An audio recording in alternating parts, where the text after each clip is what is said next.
Tem uma parte da sobrancelha que é muito importante você ter um cuidado especial, que é a cauda. A espessura da pele, do início da sobrancelha até o ponto alto, ela é uma. Então, o peso que eu imprimo na minha mão, no meu dedo, na hora de traçar a lâmina, do movimento, do início até o ponto alto, ele é um. Quando você começa a trabalhar aqui na cauda, ligue o sinal de alerta. Essa pele aqui, ela tem uma espessura mais fina. Isso mesmo. Então, é muito comum nós observarmos procedimentos em que a sobrancelha do início até o ponto alto, ele tá tranquilo, do ponto alto até o finalzinho aqui na cauda, ele tá chumbado. Por quê? Porque o profissional que fez não sabia ou não se atentou a diminuir o peso da mão na cauda. A pele nessa parte, ela é mais fininha, então ela exige um cuidado um pouco mais especial, a mão um pouco mais delicada. E simplesmente se você passar o dedo aí na sua pele, ó, você vai sentir que só no toque você vê uma diferença. Aqui a pele mais espessa, aqui a pele vai ficando mais. Se você não me conhece, eu sou Gabi Matos, eu sou especialista em micropigmentação natural e personalizada e designer de sobrancelhas. A posição que você se coloca na hora do atendimento, se você tá de um lado, se você tá atrás da maca, se você tá do outro, é muito importante, porque vai influenciar diretamente no peso da sua mão, no controle que você vai ter da sua coordenação motora e, obviamente, vai influenciar na abertura dessa pele e a profundidade que você vai colocar esse pigmento. Então, você tem que encontrar o posicionamento que vai te dar mais segurança e mais tranquilidade para que a sua coordenação motora, a sua capacidade de controle de pressão, ela seja maior. Muitos profissionais ficam o tempo inteiro preocupados com o conforto da cliente na maca. É importante oferecermos uma experiência boa? É sim. Mas muito mais importante do que isso é você entregar um resultado excelente, excepcional. E se você não está posicionada de forma confortável e segura para executar o procedimento, dificilmente você vai conseguir fazer como deve ser feito. Então, posicione, veja se a altura da maca está suficiente para você. Eu, por exemplo, tenho 1,58 m, então eu sou bem pequenininha. Eu tenho que posicionar o meu mocho sempre acima, um pouco mais acima, e a posição da maca eu deixo sempre um pouquinho mais baixa. No começo, quando eu trabalhava com uma maca de pés fixos e que eu não tinha muita versatilidade em regular a altura, o que eu fiz? Eu mandei serrar os pés da minha maca para poder ela ficar na altura que fosse confortável, para que eu pudesse trabalhar com segurança. E isso fez toda a diferença.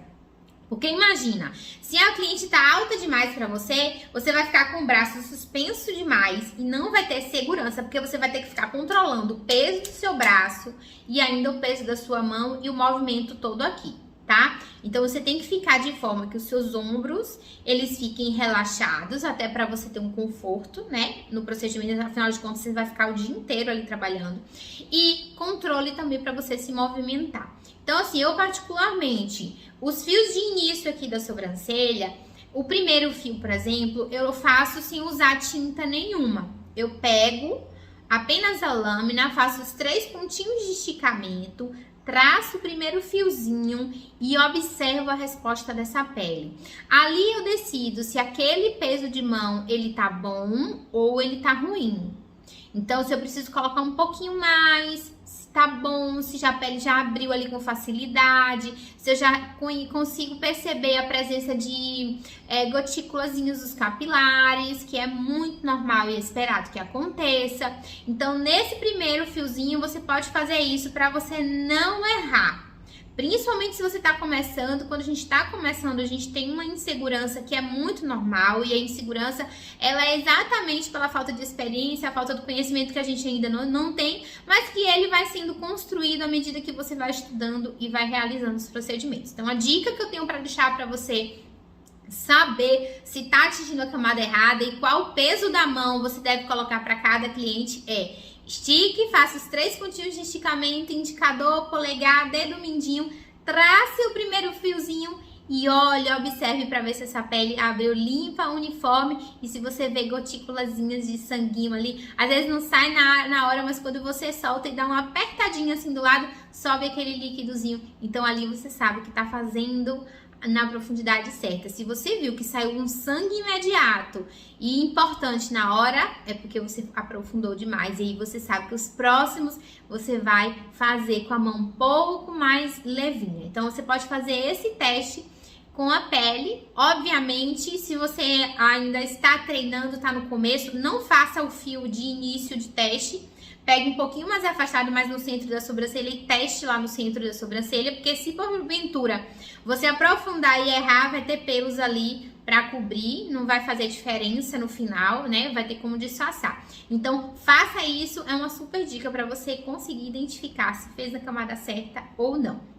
Eu vou mostrar aqui para vocês um videozinho onde eu abro a pele, fiz os fios e aí depois eu estico a pele para identificar se eu enxergo dentro desse micro cortezinho um corte limpo, uniforme, ele não tá picotado, a pele não tá irregular. Se eu enxergo ele limpo e se eu vejo tinta dentro. Se você tá olhando e tá vendo que ali dentro não tem tinta, você não consegue identificar os fios, você não consegue enxergar os fios que você desenhou, é porque provavelmente você fez superficial demais ou você até fez na profundidade certa, mas tá limpou tanto o procedimento que você acabou removendo a tinta e só aumentando o processo inflamatório.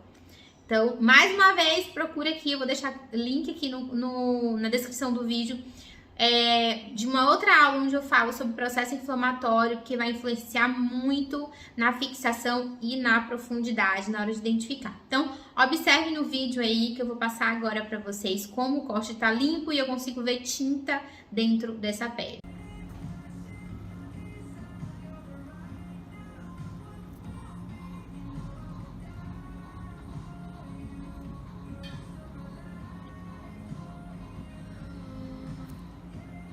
Conseguiram perceber? Se não percebeu, assiste o vídeo de novo, anota todas as dicas. E qual que é a minha orientação para vocês? Treinem em superfícies diferentes. Não fique treinando só na pele sintética. Pegue, por exemplo, uma manga verde, uma manga madura, uma manga de vez. Sabe quando a manga é o que a gente chama de manga peca, que a casca da manga já tá meio enrugadinha? Aquela manga é perfeita para você treinar como se fosse uma pele já mais madura. Então a manga de vez, ela já é bem mais lisinha, bem mais firme, é mais parecida com uma pele normal. Então treine, ó, na casca da manga, a manga inteirinha ali, ó, pra você ir identificando como o pigmento se comporta. E é incrível que ele se comporta na manga muito parecido com a nossa pele. Se você inclinar o tebori e acabar abrindo de lado, ele vai arrebitar a pontinha e o pigmento também, a tinta também vai expandir ali embaixo. Da mesma forma acontece com a casca da banana. A casca da banana, ela é perfeita para treinar e você conseguir controlar para sua mão ficar bem leve na hora de fazer peles maduras, por exemplo. A pele madura, a profundidade, ela vai ser muito mais delicada na hora de fazer do que numa pele jovem. A pele madura, lembra que eu falei no começo da aula que quanto mais madura a pele, quando a gente tem pele jovem, a nossa pele ela tem bastante ondulações. Quando a gente vai envelhecendo, a gente vai perdendo colágeno, vai perdendo também ácido hialurônico, vai perdendo volume. Então, essas ondulações, elas vão diminuindo e essa pele, ela vai ficando mais retinha, mais linear. Então, a pele madura, ela é muito fina, mas muito. Ela é fininha como uma folhinha de papel.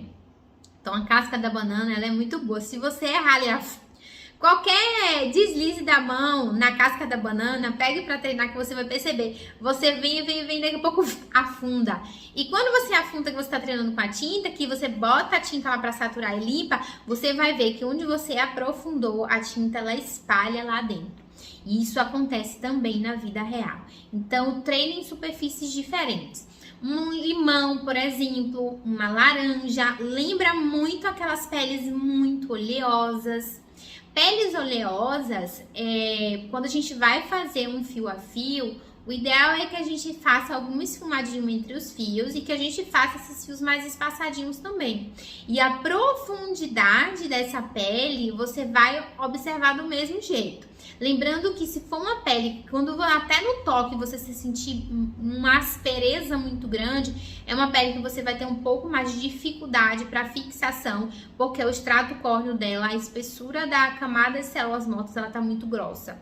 E daí a importância de você fazer o GP, o gerenciamento da pele, antes de todas essas peles. Aí você tem que avaliar cada pele para identificar qual é o protocolo que você vai usar em cada pele. E isso vai influenciar muito para você identificar a profundidade. Então treine na casca da laranja, no limão, na manga, na banana. Treine também no EVA, mas quando você for comprar o EVA para treino, você escolhe um EVA que ele não tem muitos buraquinhos não, tá? Aquele EVA mais lisinho e é fácil de encontrar. E você pode comprar cores claras, branco, bege, marronzinho, né? Tenta achar cores que simulem cores da pele, as variadas cores de pele que a gente tem, para você conseguir ter essa percepção também de contraste.